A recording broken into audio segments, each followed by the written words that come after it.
As we talked about over the last month or so, Xbox has done multiple price increases on their hardware, but thankfully that seems to be over for now, is what I would say if they didn't do another price increase. But this time, it's for developers.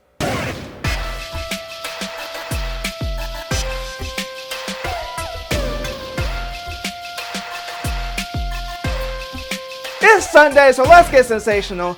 I'm Mike, and I'm back to talk about the gaming news. And the news, once again, is riddled with Xbox stuff, some good and of course some bad, so let's start off with the bad news first. So Xbox has done another hardware price increase, but this time it's more so behind the scenes. So Microsoft sent an email to developers to let them know that they're increasing the price of Xbox dev kits. So previously Xbox dev kits were $1,500 and now they're going up to $2,000 each. They make the same type of statement they made for their other hardware price increases, something about the macroeconomic environment, again, a way for them to avoid saying tariffs. So yeah, at this point, they've already priced their consumer hardware in such a way where it's not really desirable in comparison to the competition, but now they're also increasing the price for developers to even get hardware to make games for their console. I mean, to be fair, dev kits aren't really cheap anyway, but it's still a 33% price increase.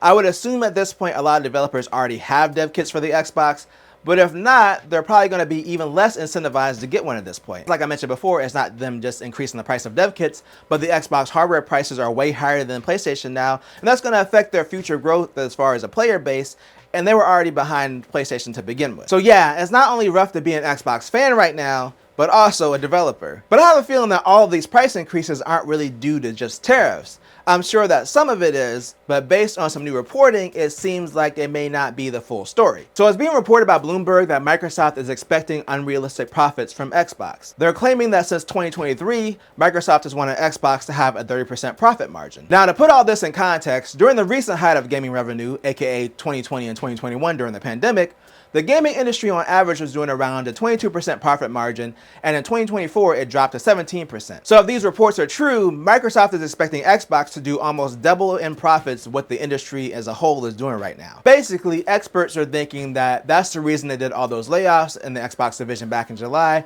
and closed a bunch of studios and canceled a bunch of games, including Perfect Dark. In my opinion, if Microsoft wanted this unrealistic number, it was probably based on the numbers that they were getting during the pandemic, plus them buying Activision in 2023.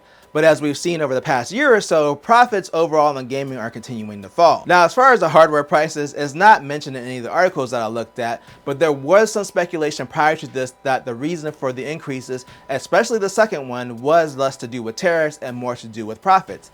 And considering how much higher they are than the PS5 right now, that would line up. But hopefully if this reporting is true, then Microsoft can do a more realistic forecast for Xbox in the future, so they don't end up in this situation again with massive layoffs and cancellations, as well as massive prices. But of course, Microsoft isn't the only one that's been closing studios, as we have another studio closure, and this time it's from Netflix. So Netflix acquired mobile game developer BossFight back in 2022, and most recently they released Squid Game's Unleashed for mobile, which seemed to be fairly popular. So it's a little surprising that Netflix has decided to close the studio. Now, Netflix hasn't made an official statement about the studio closure as of the time of me recording this video. The studio closure was discovered because former staff started posting on LinkedIn, including BossFight CEO David Rippey. Of course, since Netflix didn't officially announce this, we don't know if there's going to be anything done for the staff being let go as far as severance or assistance with job placement. It's being reported that they had around 80 people on staff, so that's quite a few people, especially for a studio focused on mobile. Either way, I'm hoping Netflix at least offered them some kind of severance, and hopefully the affected people can land on their feet soon. Alright, with the bad news now behind us, let's talk about Xbox's upcoming hardware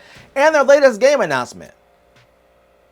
And our final story. So Xbox has slowly been teasing details about their upcoming console, which has led to some speculation that their next console is probably just going to be a gaming PC. Well, Xbox President Sarah Bond did an interview with Mashable recently, and she gave a small tease about the next Xbox, and yeah, it kind of sounds like it's probably going to be a gaming PC. So during her recent interview with Mashable, Sarah Bond, Xbox president, was basically asked if the next Xbox would be a hybrid PC and game console like the rumors have stated.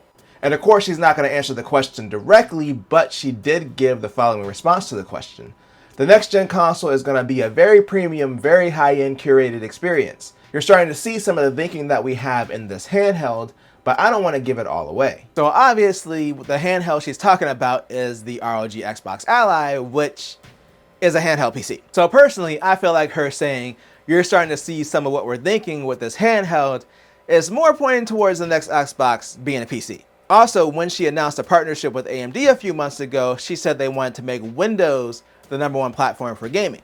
So to be honest at this point, I'd be more surprised if the next Xbox was a traditional console. But of course, if the next Xbox is a PC, then what about console exclusives? Well, in the same Mashable interview, Sarah Bond basically said that exclusives are not what people want anymore. They want to play games with their friends and family on whatever platform they're on. So basically, yeah, Xbox exclusives are dead, which isn't surprising as we've seen more and more games get announced for PS5. Even with Forza Horizon 6, they went ahead and announced the PS5 version along with the Xbox version.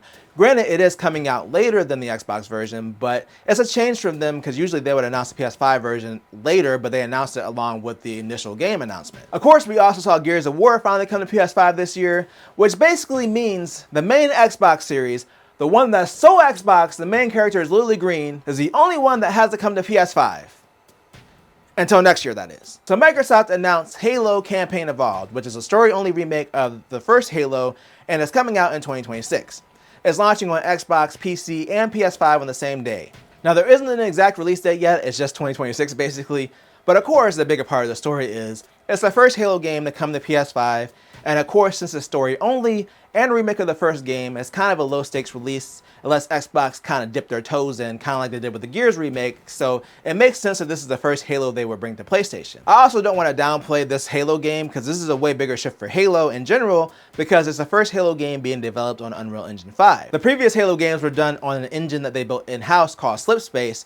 Microsoft had already previously announced that they were moving Halo to Unreal and showed off some Halo environments on Unreal Engine 5, and this had also been rumored for quite a while, even before that official announcement from Microsoft. I believe I first started hearing rumors about Halo moving to Unreal Engine and coming to PS5 back in like 2023. I know for sure that last year I reported on the rumor that they were doing a remake and the game was coming to PS5 after they announced the whole move to Unreal Engine. So if you've been following the rumors, this isn't super surprising.